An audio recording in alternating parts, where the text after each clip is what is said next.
আজকে চলে আসলাম পেমেন্ট ওঠাতে। তো আমি কত টাকা পেমেন্ট ওঠাবো আজকে সেটা আপনাদের সাথে একটু দেখাবো।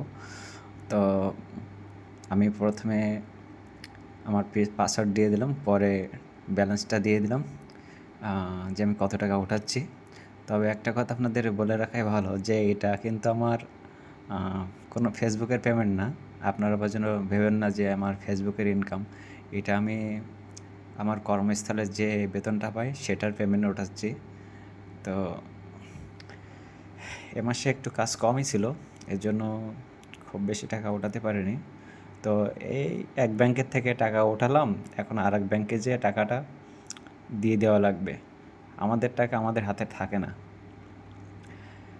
কিছুক্ষণের জন্যই হাতে থাকে, তারপরে মনে করেন যে বাংলাদেশে চলে যাবে প্রিয়জনদের হাতে। তো আমাদের শুধু এই গোনাগুনি সার, তাছাড়া আর কিছুই না।